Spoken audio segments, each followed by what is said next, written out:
inaugural session of the Savitri Yagna conducted here from today, that is 20th February, up to 28th February. Today we have with us Sri S S Lahiri ji, trustee, Sri Aurobindo Complex Trust, to give a talk on the slow emergence of the dawn. Lahiri ji has served in the Indian Air Force and received 2 presidential awards. And he conducts regular classes at Sri Aurobindo Society, Alsur Bhavan and JP Nagar. As most of you all know him quite well, I think I will give the floor to Lahiri ji to start his talk. Thank you.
We have been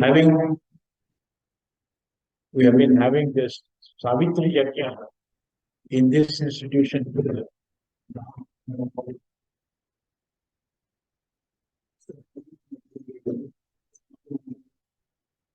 8 onwards. Every year we are having the Savitri Yagna. Earlier we used to have it from morning 6 to evening 6, the opening sessions, all the sessions, morning 6 to evening 6.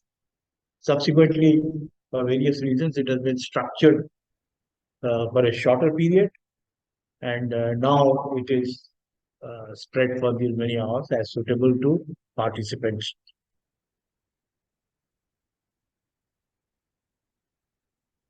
I've selected a topic because it was the first day of this Yajna. So I have selected the opening portion of Savitri as the subject matter for today's discussion. You've been able to hear Mrs. Mane? Yeah. Subject matter for today's discussion. Again, the subject matter, as since all of you are quite conversant with Savitri and been doing Savitri for so many years, you know how the opening session is, how the opening portion of Savitri is. It is known as a bit obscure part of Savitri. It need not be obscure, but it is generally appears to be that. It is actually not. So I thought perhaps since this is now normally one of our problems in studying Savitri, because the theme which is going on in the opening session and which portion is the opening session of the first canto itself is a matter of debate among the people going to talk on Savitri. K.D. Chetna says it is up to 78th line. Some say it is slightly beyond, and different milestones are there for that as to which is the opening portion of Savitri. So what I have chosen for this today's talk is just to talk about very small little area, in fact 3 topics, only 3 topics of this portion. These 3 topics would be: what is the title of this canto, the first line itself, and the concept of night that is discussed in the first canto. In fact, this concept of night, N capital, has been discussed by Sri Aurobindo in great details in almost most of his topics, including record of your life, where he talks about one of the four elements that he talks about that is most challenging and causes stumbling block for divine consciousness to descend. One of them is M capital light. So, with this uh, broad outline of our today's discussion, I would like to commence. And since we have had a very busy time today and a tough time to begin with in this canto, I will commence with a story. This story is uh,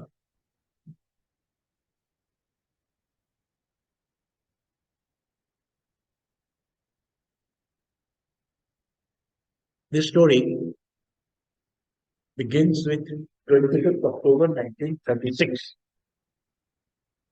On 25th October 1936 was a date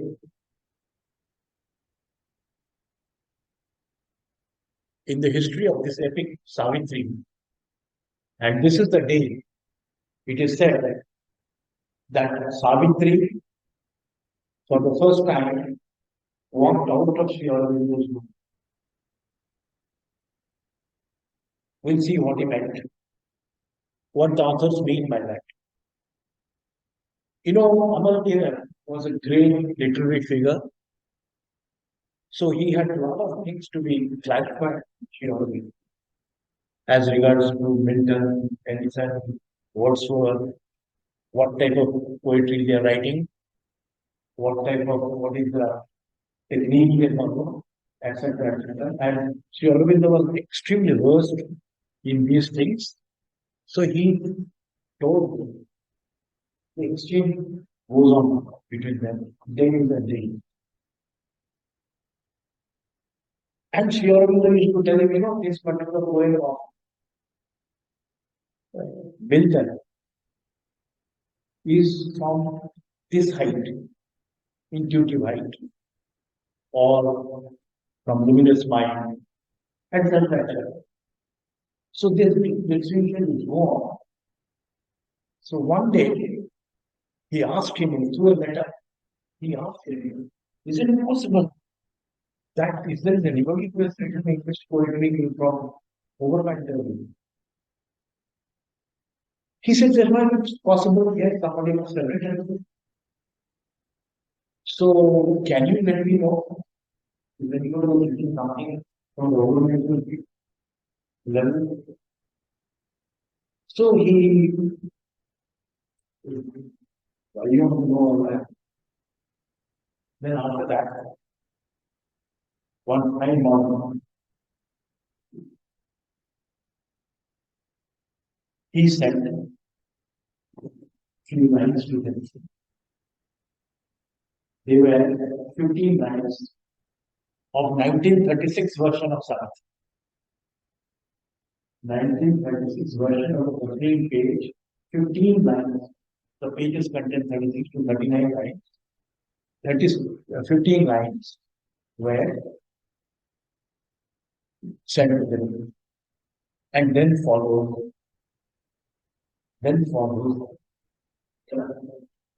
these writings between them. There followed in his own fine and sensitive yet forceful hand 16 lines of the very first section of Savitri, as it stood then, dealing with symbol down. Below the quotation were the words, there, promise fulfilled for a wonder. So you are going to wrote this line. Below those 15 lines, when he sent his 15 lines to Aurobindo on a piece of paper in his own handwriting, the own fine and sensitive yet forceful handwritten 16 lines.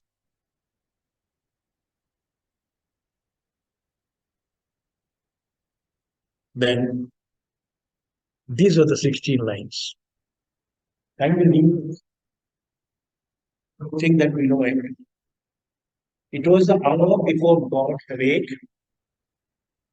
Across the path of the divine event, the huge foreboding mind of night, alone in her unlit temple of eternity, lay stretched, immobile upon silence's march.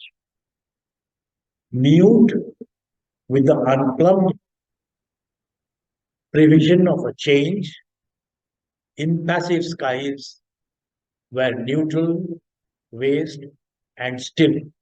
And it continues like this till we come to the 15th line, a gate of dream ajar on mysteries. Now, since you all are very comfortable with Savitri, this 15th line, which is here, this occurs much later now in the version which is with us. This, I think, 95th line is now there. The 15th line of 1936 version later became the 93rd line in 1950 version.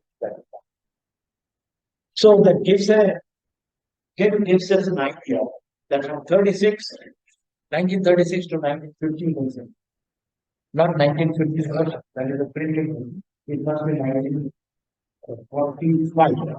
The first page did not change after 1945. So during this period, so many lines have been inserted at right places with the uh, thought in this.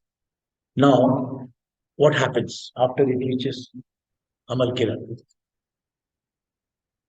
He says, as I said, below the above quotation, Sri Aurobindo wrote, their promise fulfilled for a wonder, because he was not fulfilling this particular promise that I am telling you what that movement that what because of his destiny, he was told to give it. Ultimately, he says, their promise fulfilled for a wonder. Then, after a whole days of absorption in absolute nectar, K.D. Setna sent Sri Aurobindo a note. And after having digested this line, these 15 lines, for whole day, the whole day, he writes this. Like the sample, rather, it is useless for me to attempt thanking you. The beauty of what you have said may move one to utterance, but the wideness takes one's breath away. I read the lines over and over again. I am somewhat stunned by the magnitude and memorableness of this day, 25th October. I think your description of the divine dawn can very well apply to its spiritually poetic importance for me. K.D. Setna himself was a great poet. Incidentally, if you remember, he was recommended for the Nobel Prize for English Literature. Was being contemplated for being offered the Nobel Prize. Perhaps he will laugh, he writes to Sri Aurobindo, but I had two strange feelings before writing this letter. I was reading your verses when I had the mute sense of big tears in the heart and a conviction that having seen what I had seen, I could not possibly remain a mere mortal. Just by seeing it, because I have seen this, I cannot anymore expect them to die. What do you say to my madness? So, we see this interesting thing that when a mystic poetry or a spiritual poetry, the way it germinates in the mind of the author, the way it is put across, the way it is received, the way it is reflected upon,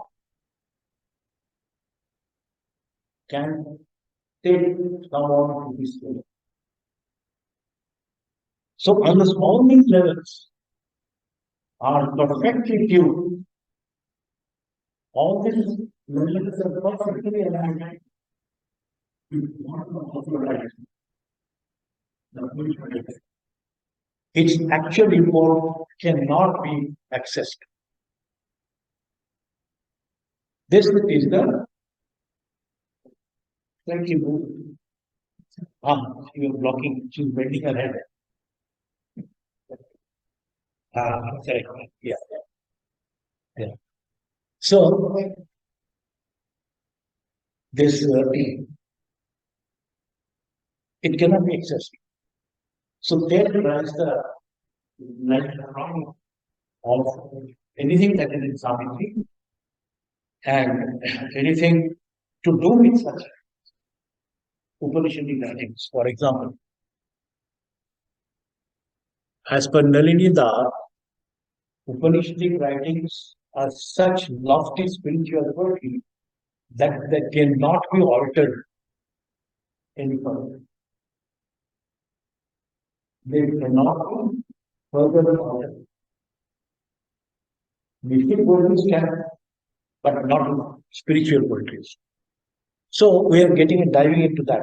So what I'm trying to say is that when we are reading Savitri, we must understand that what impact Savitri can create and how much of preparation is required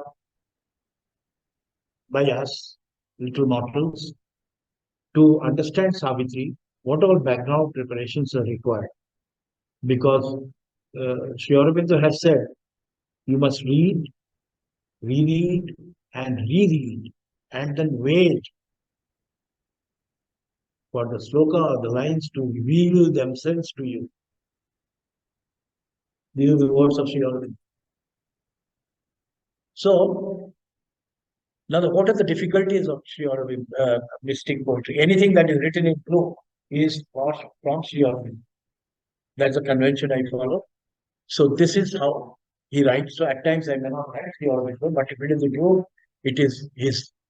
This is the real stumbling block of mystic poetry, and especially mystic poetry of this kind, of Savitri's kind.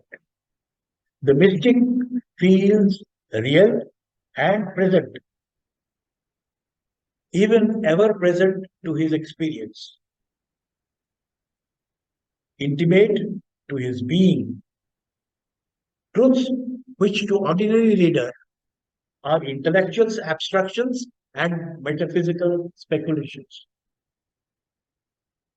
He is writing, so he is talking about he is writing of experiences that are foreign to the ordinary matter. So an ordinary matter is to be prepared to receive this. It is not the responsibility of the author of this kind of writing to put himself down for the ordinary man. And so Sri Aurobindo said, I did not write Savitri for anybody else except for me. As I elevated my experiences, I rewrote from his perspective. Now, KRS Iyengar, you all know how closely he was associated with Sri Aurobindo. In fact, he was instrumental for getting that Gayatri Mantra from Sri Aurobindo. So he writes in Indian writings in English, he writes, while dealing with symbolic writings, readers should not become victims of literalism. Iyengar gives a warning to this effect when he points out that the reader has to train himself to respond to the dynamics of the mystic poetry so that he may be able to leap from the symbol to the truth behind it. So we must do this. We must do this if we have to receive Savitri in the context it is written. He goes on to say, approaching Savitri, one has to be aware of the two layers of time and action inherent in it. There is thus a double time in Savitri. Although in the legend, the poem comprises the events of a single day in temporal terms, in the symbol, all time and all eternity are involved in the spiritual action. This is the essence. This is the essential statement which makes reason and makes Savitri often bit difficult to penetrate for the initial readers. In fact, even English language literary Nobel Prize winners have set aside Savitri because they can't understand. And they wrote back to Aurobindo that we would not understand. Obviously, it was not made it was not a language that we read in that context, right? It is a language that we read from a mystic level, from a spiritual life. So, we will find here only the problem arises. And the point that I'm going to discuss primarily emanates from this paragraph. What I have tried to contain in 45 minutes emanates from these lines in these pages of Savitri. Savitri, Sri Aurobindo says, it's a legend and a symbol. Now, this is the terminology legend of Savitri in the Mahabharata. Savitri's recovery, the soul of Satyabhama in a particular day. It happened on one particular day. But so this is a legend of the past. And the symbol belongs to the future. So it's a legend of the past and the symbol of the future.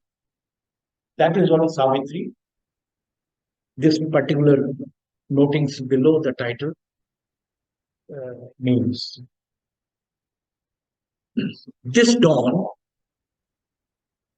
that we are going to discuss, the emergence of a slow dawn, is the symbol in the title of the Canto 1, the symbol dawn. But what does it symbolize? What it symbolized is a real symbol of an inner reality. Kindly try to understand that, and if you not, you should not repeat one step forward. And this is something, and I would not like to go without understanding this. Let us understand the process of somebody trying to understand a writing. Sri Aurobindo has visualized something in him. He is going to translate it outside. So what is inside? He is trying to objectify outside. A subjective thing is got to be objectified outside. And that objective thing that is objectified outside has got to be read by us and then taking it back into us subjectively and understood. So, Sri Aurobindo's subjective idea, to the extent it matches with the subjective idea that we have got, is the transaction that has been possible. Without that, it will not happen. We know that story of Indra and Virochana coming to Brahma to understand, and each of them will hear and they go back. Vilochana understood something, Indra understood something. As he was going back, he thought, no, it can't be that. So he comes back to Brahma. Vilochana goes to the Asura, but Indra comes back. Indra says, I don't agree with this what you said, Prajapati. There must be something else. This is okay. Yes, you are right. Meditate for 30 years and come back to me. This was the way of not understanding what is stated by Indra, by Brahma to Indra and Origin. So, in the case, the symbol, the real symbol of an inner reality, what is being subjectified is a real symbol of an inner reality. What is seen by somebody inside him is a real stuff for him. And he is going to put it outside.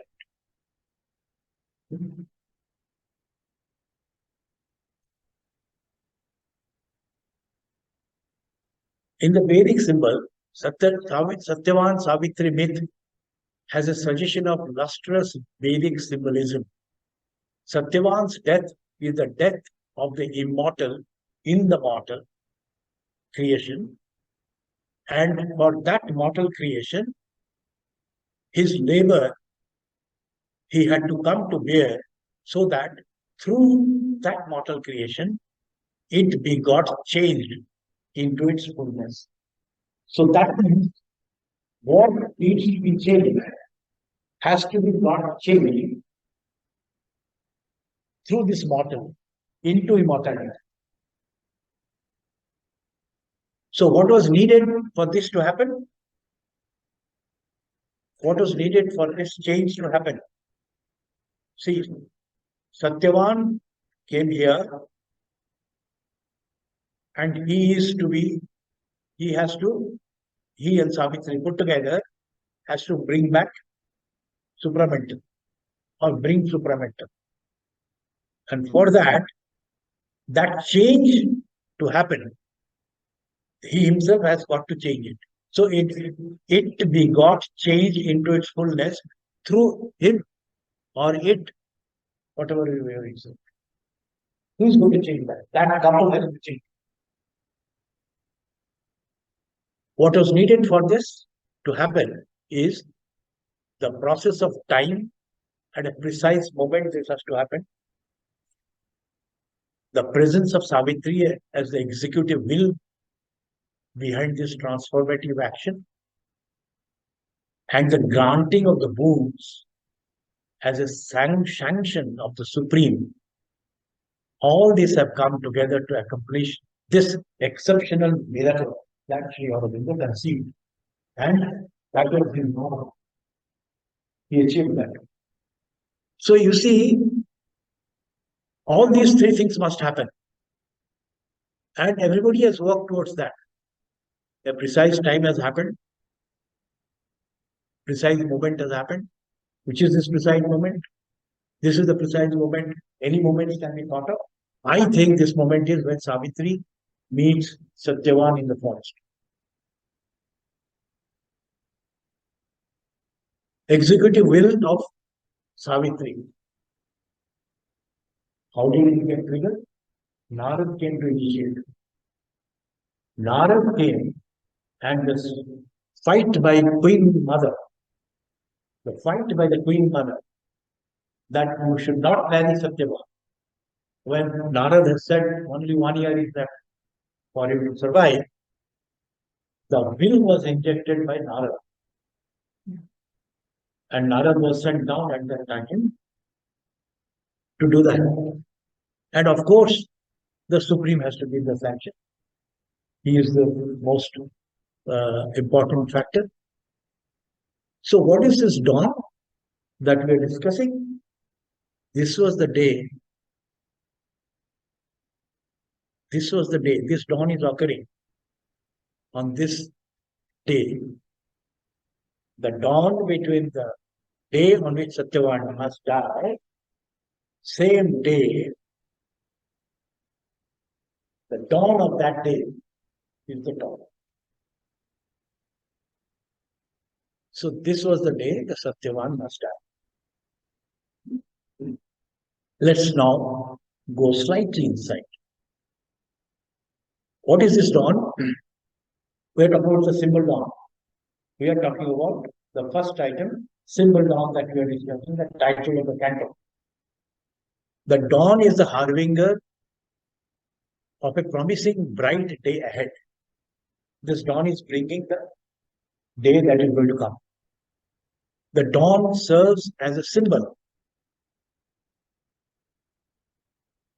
of what to follow, symbol of what will follow. The content in the symbol is the forerunner of the greater supramental light to descend. That the supramental light to descend, that aspect is hidden inside the dawn. And each of the lines that we decode, if we decode and read them, we will find this is what is emanating from there. So look at these lines. I'm talking about 102 to 113. Perhaps I have not gone beyond these lines. A glamour from the unreached transcendence, iridescent with the glory of the unseen, a message from the unknown immortal light, ablaze upon creation's quivering edge. Dawn built her aura of magnificent hues and buried its seed of grandeur in the hours. So on the third page, we are getting all this. It wrote the lines of significant myth, telling of a greatness of spiritual dawns. A brilliant poem penned with the sky for page. So we see in these lines, quickly after the opening portion, we find at the end that this spiritual dawn is going to take place. That is there. Now, we see a renewed advent of dawn.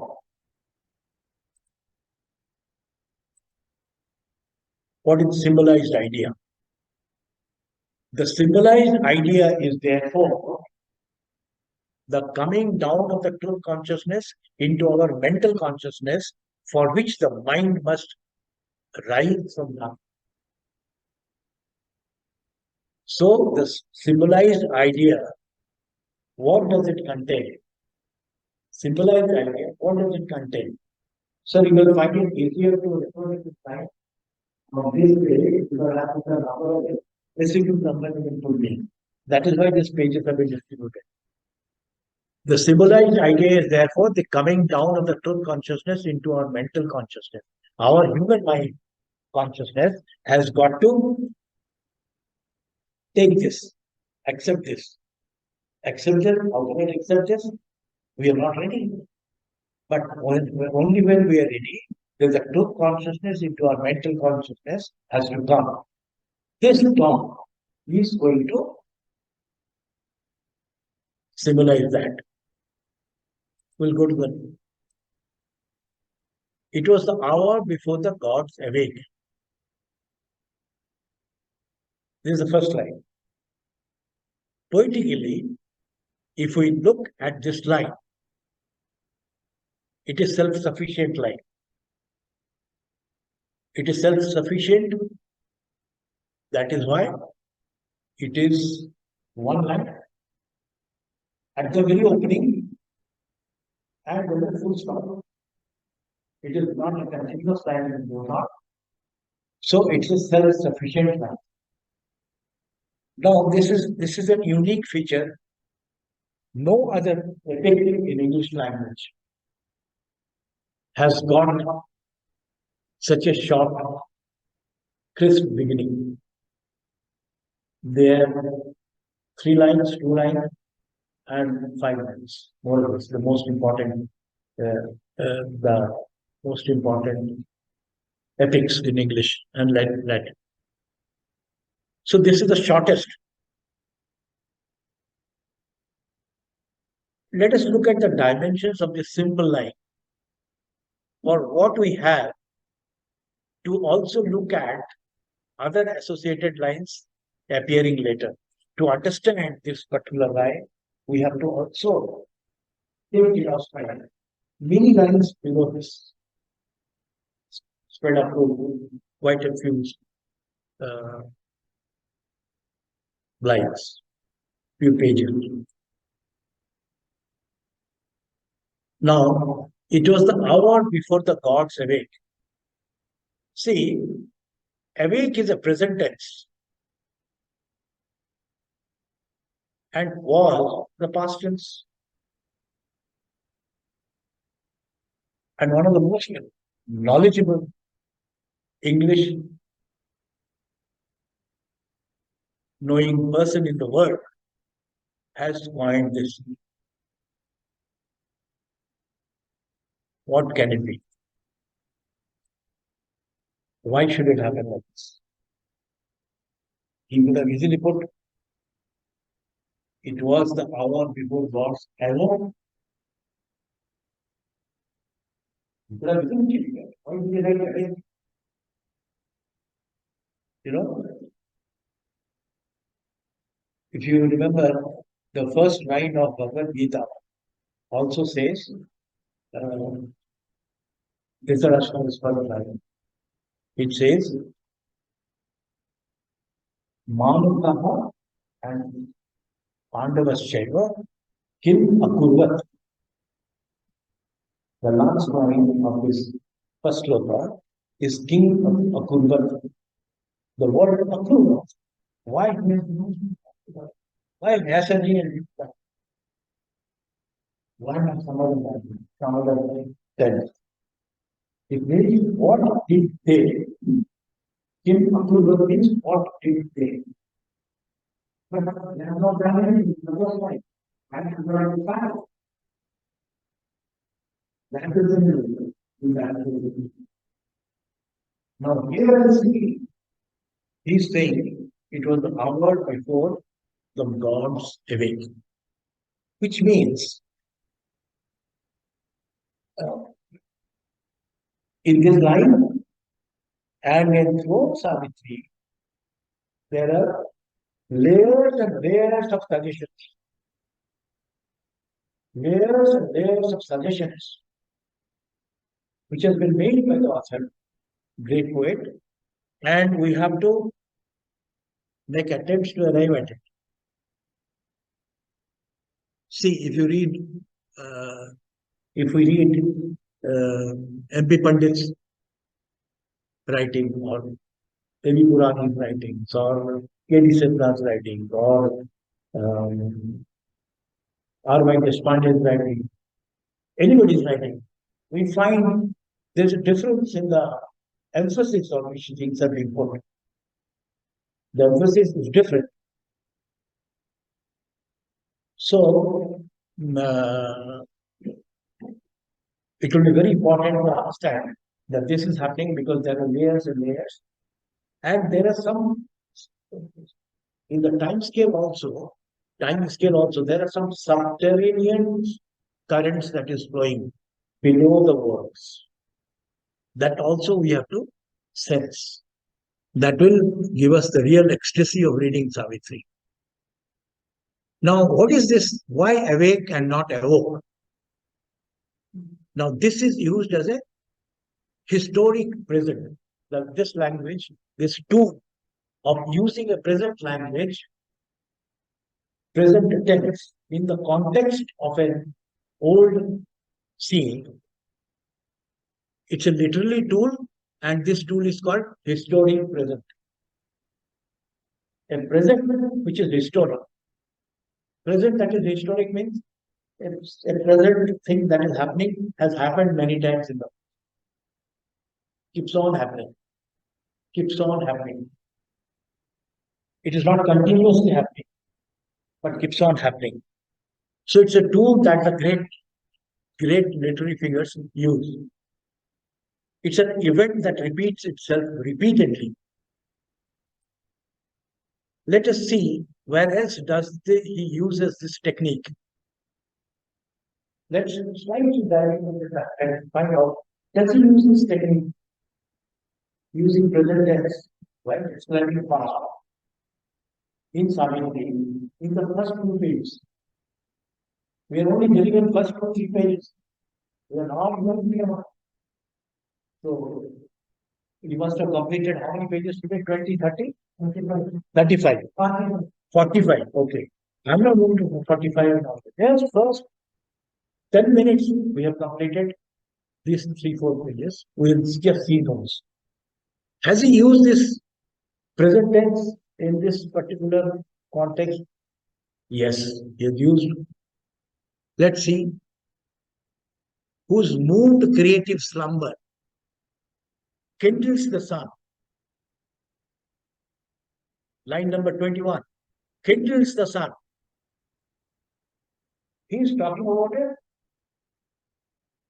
past and past and past, many, many millions years back. He is starting that story.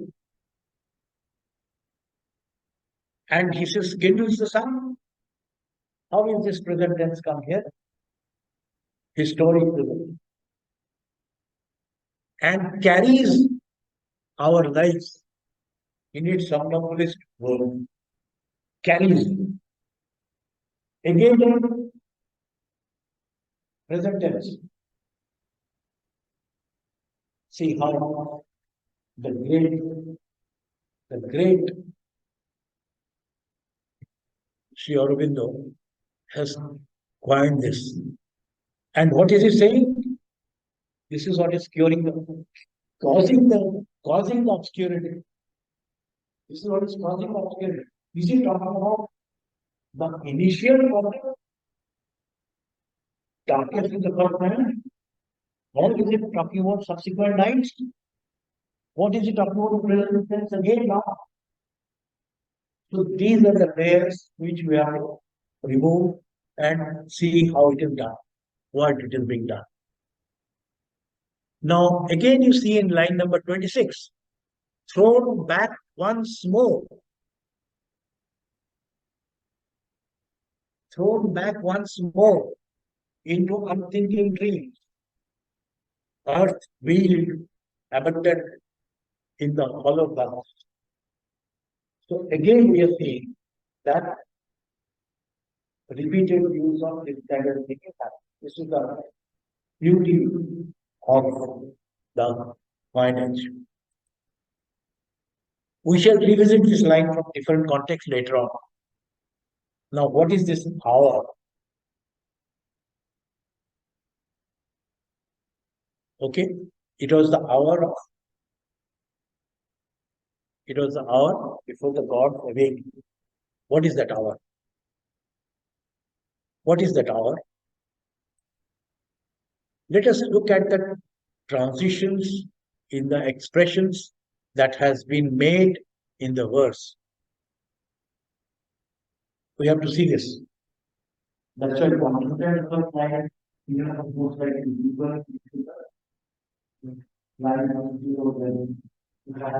we actually can palpably feel what is coming up there. Almost one felt opaque, impenetrable. The sixth line itself. Almost, he has used the word almost. Almost means it is not so. Almost means it is not so. It is almost like that. I almost met with an accident. I almost came across him, but something happened. I did not come across him. That kind of thing. Almost one felt opaque, impenetrable. We get a sense of original night here. Original night means the first night when there are primordial night, the inconscient emerging from the darkness. We get a sense of original night here. But the two subsequent almost are suggestive of things brightening up. If you now who is almost used again and again in lines below, they are giving a sense that it is different. In page 4, line 116 and 119, we find almost that day the ephemera was disclosed. Almost that day the ephemera was disclosed. Almost of that.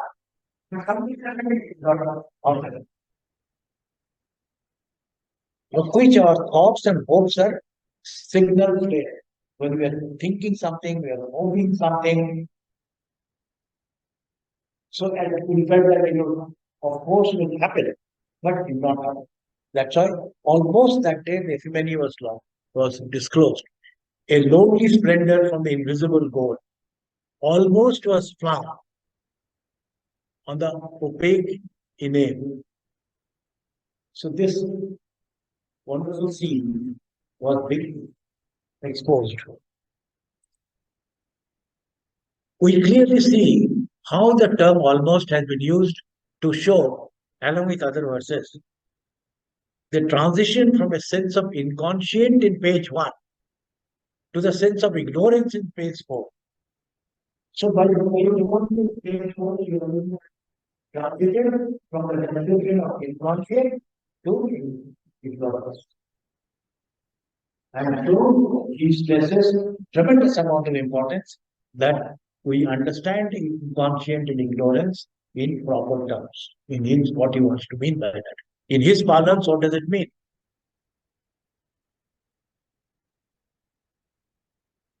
So what are the factors that has caused this transition? One must be conscious before one can be ignorant. Can you look at that? One must be conscious before one can be ignorant. Now, if this is true, and this is so, you have to be conscious before you become ignorant.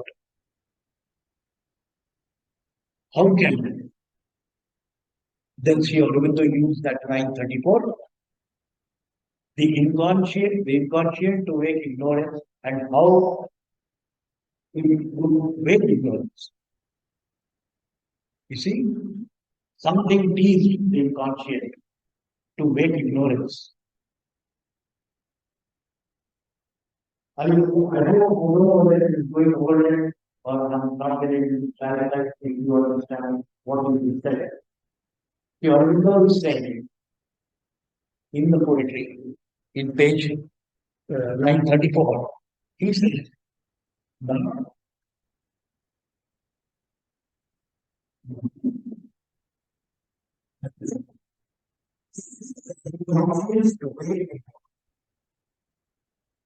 that is, tease the inconscient we ignorance. How can you teach ignorance to wake ignorance? You cannot. It cannot become because what ignorance to you think that the consciousness is. But when you understand, even the vision of consciousness, even the intention to make it I must be conscious to know that I'm ignorant.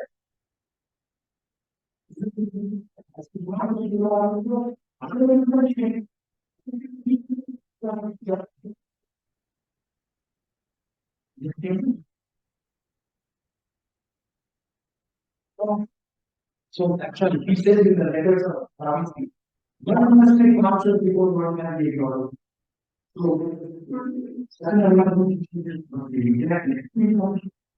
rejection or the existing element, the center of which ignorance is.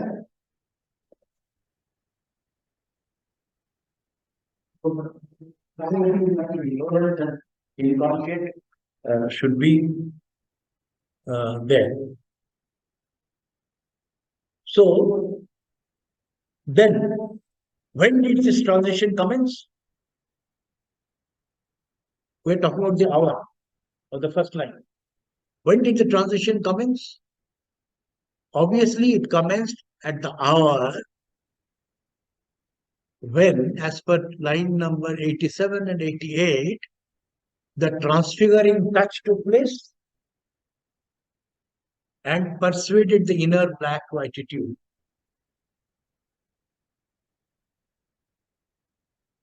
Right? This hour was before the God. The first line, this was the hour before God. This was the hour before God. So the hour of the first line is this. Is that clear? So the obscurity of this first canto, as also its opening section, is because of the description of the night. Hence, here the darkness is resisting the prophetic light. So before we go on to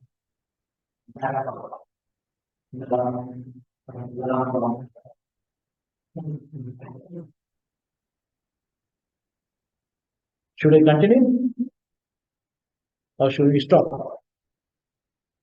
You're supposed to end at 12:30. Okay. No, because that's a new portion beginning, and this will be longish. Here we see it was the hour before God's awake. Across the path of divine event, the huge foreboding mind of night alone, in her unlit temple of eternity, lay stretched immobile upon silent march. Most important set of lines in this first part of Savitri. Across the path of the divine event, the huge foreboding mind of night.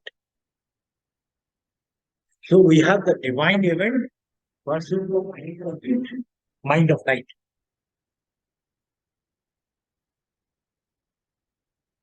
Why Sri Aurobindo used the and not this or that?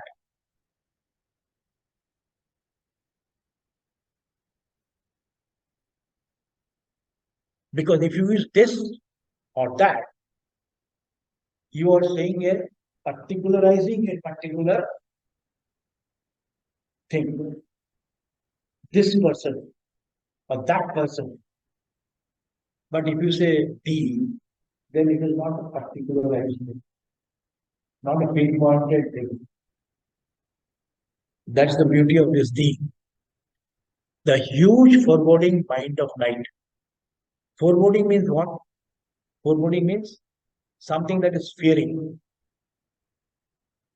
I don't know what is the fear, but I have a fear. That kind of a thing. The mind of night is fearing something. So, what is being foreboded here? What is being foreboded? It forebodes the divine event. It is fearing the night. You see, mind of night is fearing that the gods will wake up and the divine event will happen. This is the fear. The darkness has got the fear of light. So this mind of night is fearing that the divine event is what? Descent of supramental consciousness. In a smaller term, the time when the gods awake. So, what is this divine event? This foreboding it. What is this foreboded? This is a type of fear. And K. Silla writes this, uses these languages. He says it is a formless fear for the future. This fear has no form. I'm going in a jungle, I know there's a tiger and I'm afraid of a tiger. That particular fear has got a formation and I'm afraid. So, but this fear is formless.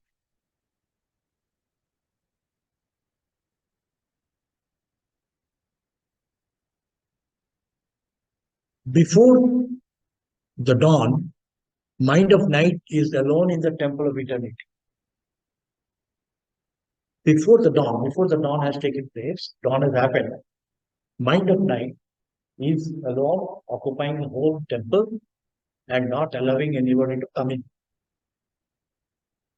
There is no scope of any light entering the temple because the mind is occupying the temple. This mind is occupying the temple, this physical mind, a physical mind.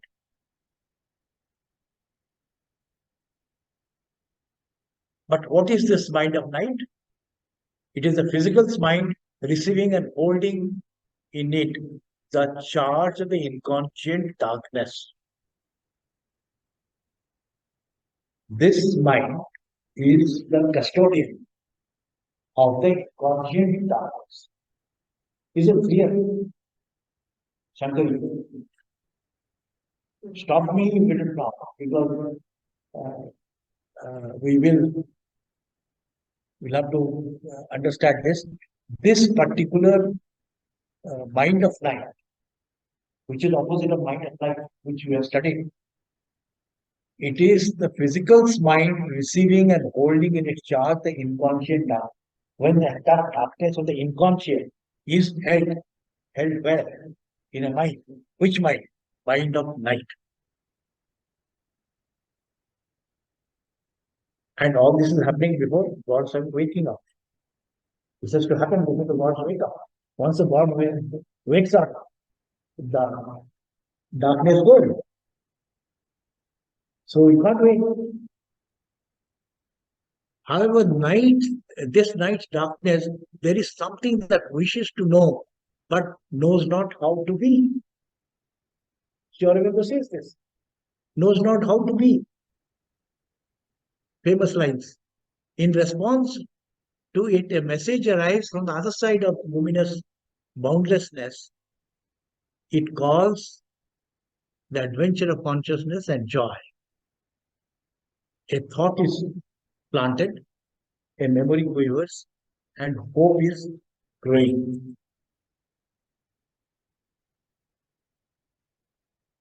Night and dawn imagery spreads over the extensive portions of this epic.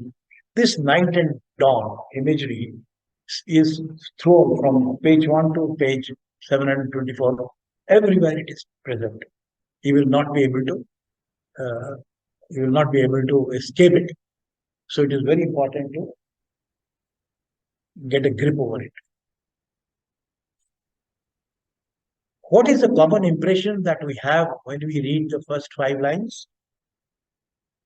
What is it in Sri Aurobindo's philosophy, inconscient and superconscient? We get an impression that it is a dark night, very dark night. Imagine in a stage, something is being enacted, and there is a background screen. That background screen in the stage is a black curtain, and in front of that, a lighter shade of black is being enacted. Utter darkness at the back, a lighter darkness is being enacted in front of that screen. So these two nights are simultaneously over in these lines.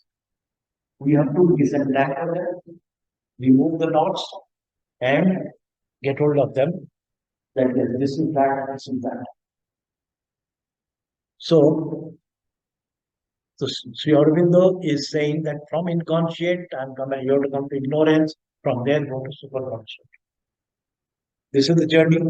So we have to understand that this particular range. Is the night in the line number 3, the huge forwarding mind of night alone, represent that night of inconscient, the primordial night? Is the question that always haunts us. And is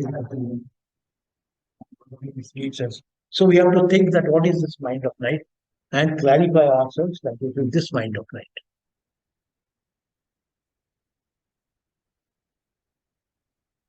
Now it is something like this, as I said, a black curtain at the back in the screen. It was an hour before the gods awake. And then you can see his outline. You see that?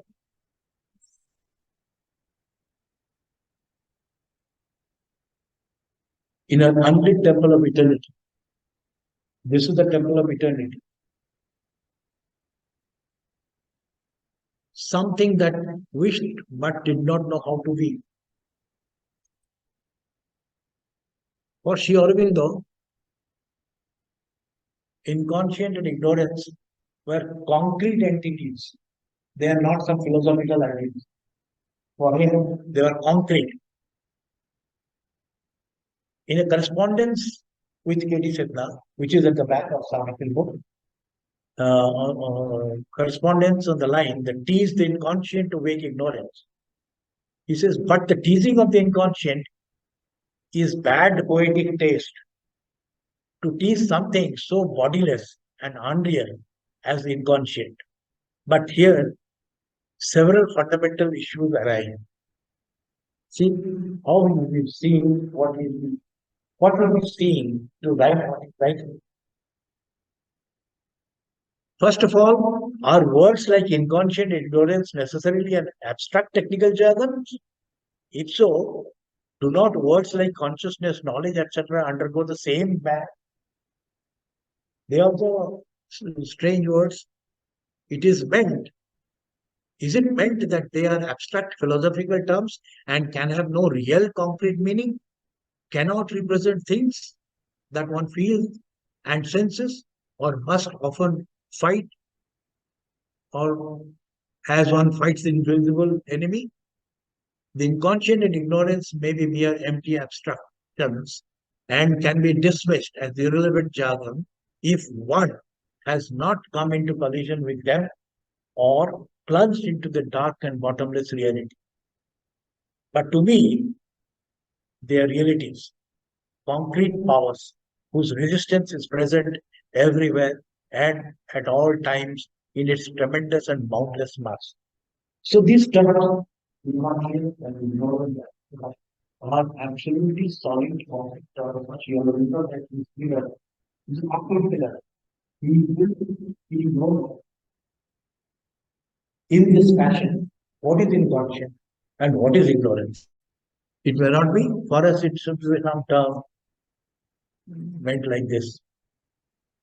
So one can easily gain the impression that this dawn and these lines represent the gradual evolution of the universe from inconscient, the inconscient being shown as a dark night.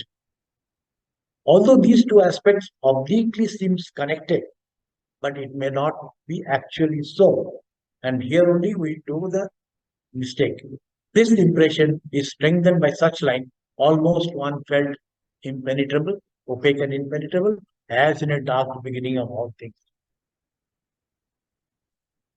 Even in the early opening stages of the cantos, Aurobindo used the term semblance.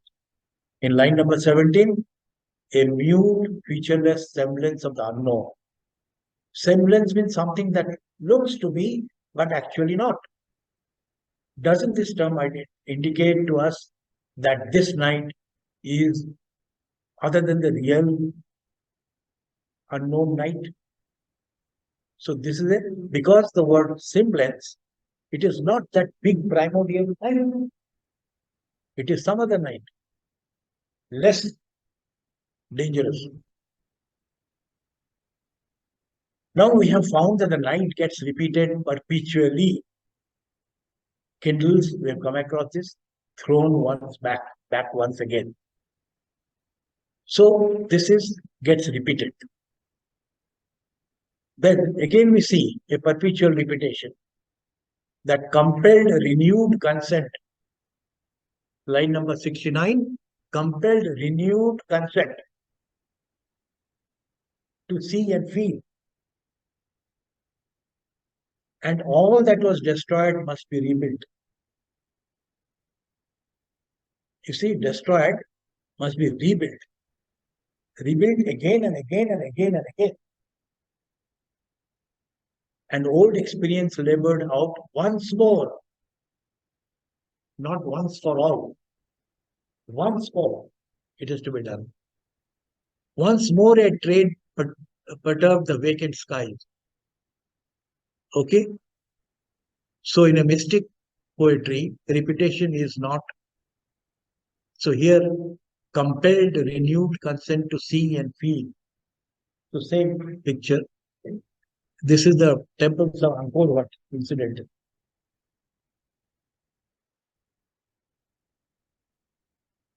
Sri Aurobindo has himself written on symbolization.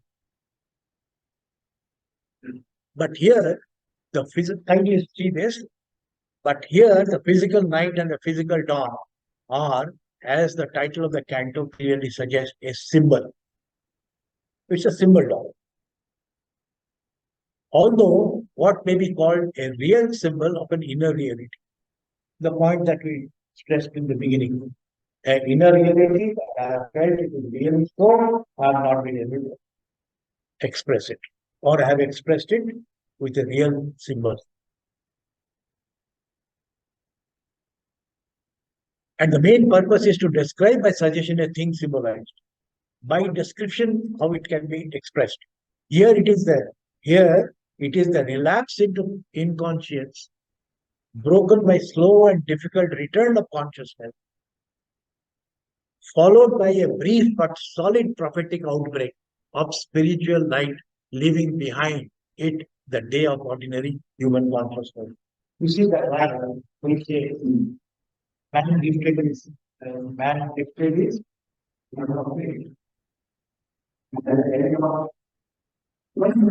first connect, when you remember the next candidate, I want to be two over.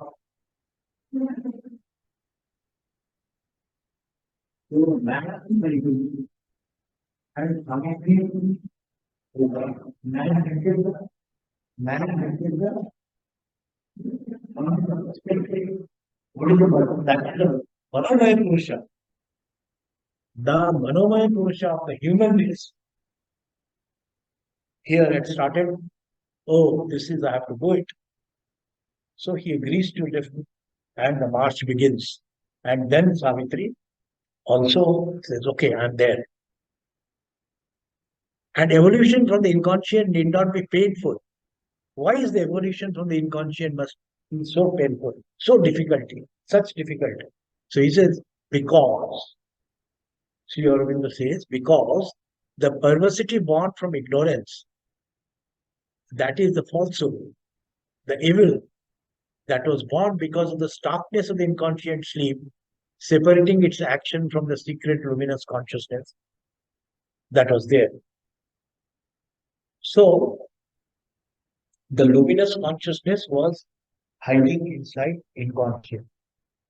This difference between these two was such that we had to, this ignorance arose in this fashion because of that.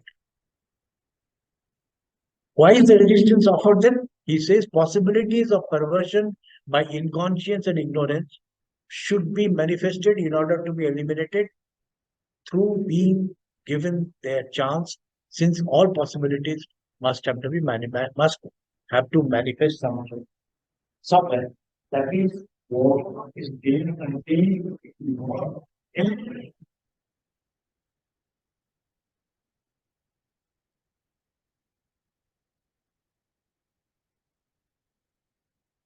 So if we can allow that adverse thing to come, then it will get spent.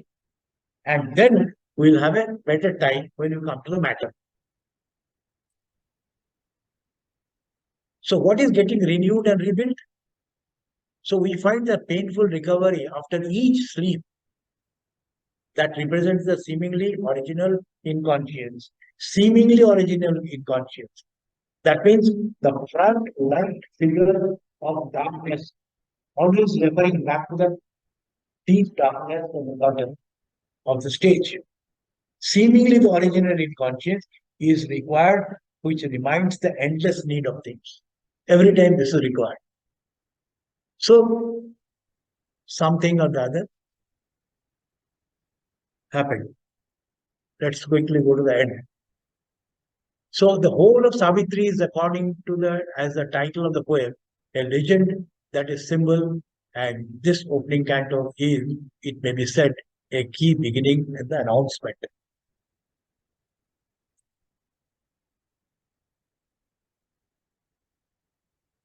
Amal Kiran writes, it goes reverberating in depth upon depth of one's being. This Savitri goes reverberating. What I admire is that the burden of infinite suggestion is carried with such a flexible ease. When you read this Savitri, you find it so easy to read, but that it is carrying so much is not palpably visible. Now, this also is a deceiving technique. This also is going to deceive me. I find it so simple. Oh, it was an hour before God's away. How nice. And the hour, another idea that the hours before God's away, in our collective idea, before the day after the waking up of God,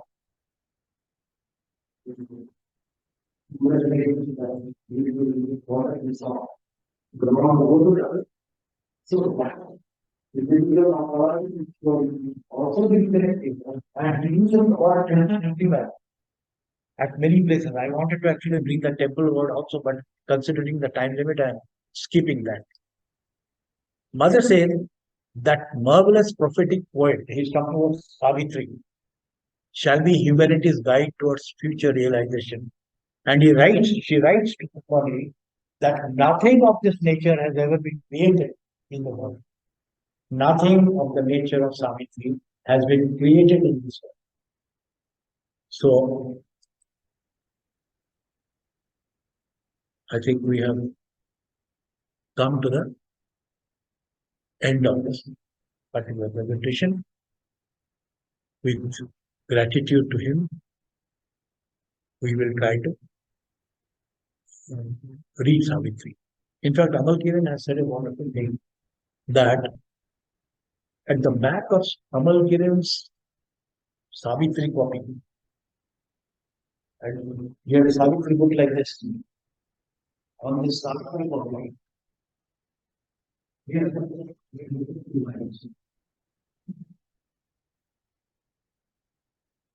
and it was published in Mother India.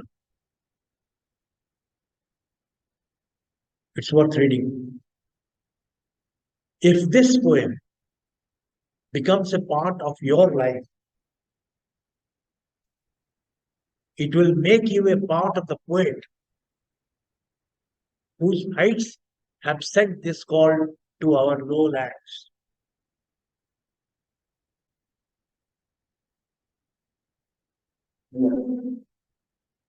This is 17893. 7893.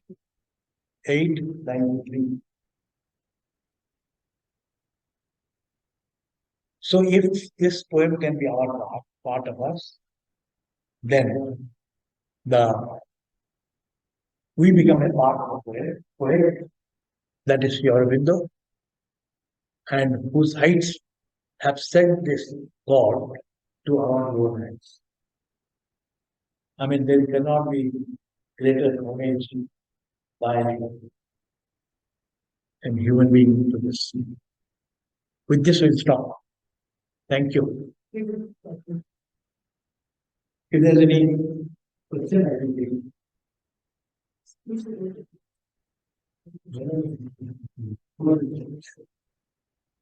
You to go.